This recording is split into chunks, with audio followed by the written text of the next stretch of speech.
সেনাবাহিনী ইউক্রেনের পূর্বাঞ্চলে পোকরোভস্ক শহরের কাছাকাছি পৌঁছে গেছে। এটি ইউক্রেনের সামরিক বাহিনীর জন্য একটি গুরুত্বপূর্ণ সরবরাহ কেন্দ্র। রাশিয়ার এই অগ্রগতি ইউক্রেনের সামরিক কৌশলের ভুলকেই চোখে আঙুল দিয়ে দেখিয়ে দিচ্ছে। ফলে বিশ্লেষকরা কুরস্ক অঞ্চলে সেনা মোতায়েনের পরিবর্তে পূর্ব ফ্রন্টে শক্তি বৃদ্ধির প্রয়োজনীয়তার ওপর জোর দিচ্ছেন।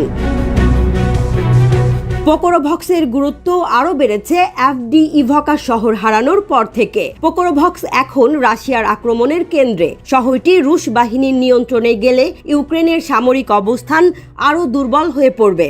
রাশিয়ার এই অগ্রগতির ফলে ইউক্রেনের অনেক নাগরিক এরই মধ্যে শহরটি ছেড়ে চলে গেছে। রাশিয়ান বাহিনী পোকরোভস্কের দিকে অগ্রসর হওয়ার জন্য প্রায় 30,000 সেনা মোতায়েন করেছে। তারা ইউক্রেনের অন্যান্য এলাকায় আক্রমণ চালিয়ে ইউক্রেনীয় বাহিনীকে ক্লান্ত করছে। রাশিয়ার আক্রমণের কৌশল মিড অ্যাসাল্ট নামে পরিচিত।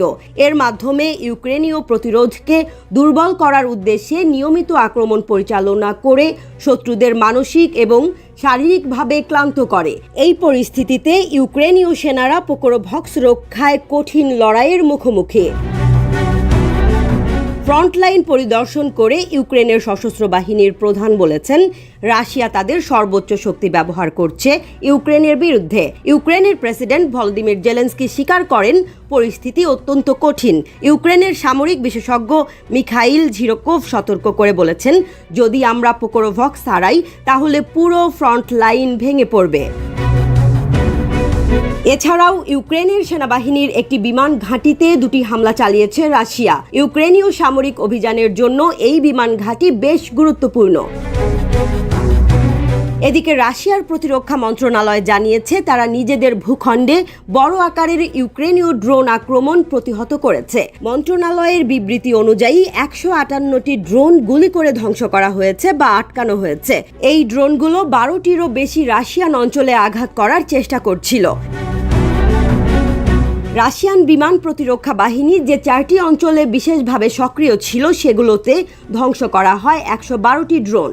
মস্কো এই হামলার লক্ষ্যবস্তু ছিল, যেখানে মস্কোর আকাশ সীমায় 9টি ড্রোন গুলি করে ধ্বংস করা হয়। এছাড়াও আরও 8 থেকে 9টি অঞ্চলেও ড্রোন ধ্বংস করা হয়েছে। রাশিয়ান প্রতিরক্ষা মন্ত্রণালয় জানিয়েছে, তাদের বাহিনী 6 আগস্ট থেকে 7,000-এরও বেশি ইউক্রেনীয় সৈন্যকে হত্যা করেছে এবং 74টি ট্যাঙ্ক ধ্বংস করেছে। গত 24 ঘন্টায় 380 জনেরও বেশি ইউক্রেনীয় সেনা প্রাণ হারিয়েছে বলে দাবি করেছে রাশিয়া।